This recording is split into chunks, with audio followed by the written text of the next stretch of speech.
Hi everyone. Happy Monday, and I hope you each had a wonderful weekend. I wanted to share with you how much I enjoyed reading all of your documentation from messing about, from both your hands-on experiences that we shared together last weekend, as well as in your daily lives. For this video, I'm going to focus on the themes that emerged for me as I read through your component 3 documentation, messing about in your daily lives. One theme that emerged was the idea of setting up the environment to create an opportunity to truly mess about. There are so many ways to approach it, and this week I saw you all creating experiences in your environments with young children, finding ways to allow them time with materials to discover its possibilities on their own timeline. For some of you, the inspiration came from an unexpected gift of materials, or for an inspiration based on your own experiences or observations of children. As the children began to explore, drawn in by their natural curiosities, many of you reflected on the joy and engagement the children demonstrated, as well as the joys and challenges this presents for your role as a facilitator during these moments. Kimberly shared, I then added finger paint, but gave no direction or other tools. Still in the circle phases, they began to curiously look at me for guidance and at each other. Eventually, they began to poke their fingers in the paint. Well, Lisa commented, I always wonder if I should bring all the stuff out for the children to use or slowly add to the play according to the needs and desires of the children. I found it successful to add according to what I was hearing from the children. This is a delicate balance that requires careful thought and decision making in the moment. Another vein within this theme of setting up the environment was the intentional choice of materials based on the experiences and background knowledge of the children within your homes um, for you to personally mess about. This careful observation and attention supported you as the facilitators of learning for yourself and others, allowing you to notice the shifts between the 3 phases. There were intentional choices based on self-reflection, the desire for more knowledge, and budding curiosities. As such, you and the children were co-constructors of the learning, demonstrating to us what direction they desired to go. Martha describes her observation of a child and her teacher playing with clay. Emmy's verbalization of her thoughts was an invitation for her teachers to co-construct with her in a discreet but supportive way. Since she had transformed clay into a dinosaur, her teachers presented another type of dinosaur, one that had already been represented by somebody else, with the intention of extending Emmy's theories in this experience. There was also discussion about the role that nonverbal communication plays within these observations. Ayana shared, a lot of my work requires smart guesses and interpretations of what they do or say versus direct quotes. When observing her mother, Miranda shared that she observed and gathered some ideas about how she wanted this to go, even when she didn't verbalize things. Body language was a huge communicator for her, and I was able to pick up on this during this time frame. For some of you, messing about was encountered through spontaneous moments of discovery. Roly-polies in the garden, the night sky, and Juneberries served as inspiration for curiosity. Bridget shared, all of a sudden my daughter Chelsea started talking about the moon and planets. It was a great time for unpacking and verbalizing theories, asking questions, and thinking about the discussion we were having at that moment. Lastly, as we close out the cycle together, I want to emphasize the importance of slowing down and looking closely at a small moment, as well as observing the 3 phases as a whole.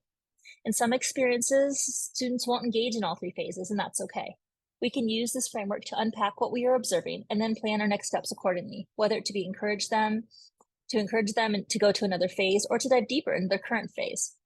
Samantha shared, this framework really helped me to understand that these phases can cycle between each other in a circular fashion. It gives new meaning as I observe the children learning too. My hope is that this framework of messing about gives you the language and lens to closely analyze what is happening and not to put a value on one phase over the other, and to continue to advocate for the value of play. Okay, so now many of you have already dove into our Cycle 2 design thinking. I just wanted to take a minute to walk you through a couple of the changes that we made to the course shell and then the expectations. And I guess I should say before I show you the phase or the next slide, how much I love design thinking and how it has really influenced my practice as a teacher. Design thinking was something that was presented to me much like you in this fashion. It was brought to me as I was teaching and had to make sense of it in the moment. How does this work with my preschoolers? And so I'm very excited for you to explore this together. And I've shared with you many of my favorite articles and videos that have impacted my thinking. And as once you've gone through these experiences, I'm really excited to share with you some of the experiences that I've been through and some of my thinking. So let me talk to you a little bit about how I reorganize the course shelf. So in pink here are all the things that are required for you to read and watch for this week's discussion post. So the first one here, this required read and watch, there is some reading right there on the page, and there's a couple videos for you to watch. And you'll see that there's a discussion here, but that really is just for you to process your thinking. This is not your required post. Okay. Next, read It's Okay, Not Everyone Can Be Good at Math. And then here is where your post is, okay? So required post, this is where you see how there's points here attached to it. So although everything has a discussion attached to it, the place where you need to synthesize all of your thinking is this one, the required post. The other places are for you to share your initial thoughts as you read each individual article. Now, the other thing is though, so here's your required, but you still need to read one more article or video of your choice. So that's these 4 choices here in blue. So pick one of these and then put them all together in this required post, okay? So that is due here on Wednesday, and then you'll see you're gonna get a reminder to post to your peers, on Friday, okay? So hopefully this makes it a little bit easier for you to navigate based on feedback. But, if not, please let me know. We can make adjustments accordingly. So let me show you the next, actually what I want to show you is what this required read and watch looks like. If you haven't been there already. So here is going to be the overview of what everything looks like. And these are all hyperlinks that'll take you exactly to where you need to go. And then right here, the required read and watch. Okay, that's where you're going to start. And it looks like some people have already posted in here, which is awesome.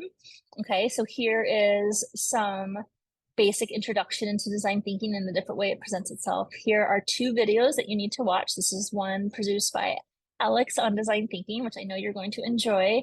And then also some kind of counter thoughts on design thinking by Natasha Jen, which is really fun to get you thinking, okay? You'll see that there's already some posts in here. This is just for you to synthesize your ideas based on this. This is not the required post, okay? And then read It's Okay, Not Everyone Can Be Good at Math, an amazing article about the power of our own biases and thoughts on young children.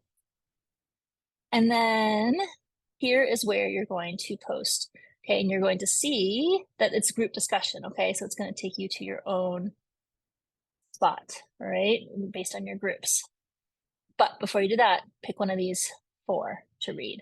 All right. And then as you make your required post, that's where you're going to synthesize all of them. So mention the introduction to design thinking resources, the It's Okay, Not Everyone Can Be Good at Math, plus be sure to reference and cite your 3rd choice because not everyone will have read what you read. And so I really want you guys to share what you gained from that extra resource to extend that discussion. All right, let's see what's next. Okay, so here's this. So like I said, post your initial Wednesday, respond to your peers, make this more conversational, right? Respond to anyone that responds to you and post those initial questions, extend those conversations. Then your hands-on experience and reflection for design thinking is due Monday. And then documentation of STEM in your daily life will be on Wednesday. So, and in between there on Tuesday, we have 4th of July. And then of course your peer reviews will be due on Friday. You should have 2 different people from within your group to peer review. Okay, so that is everything. As always, continue to reach out if you want to chat. If you have questions, I try and be really timely with that. And I'm very excited to see your thoughts and reactions to this cycle. It's going to be great. So have a wonderful week and I can't wait to read your thoughts.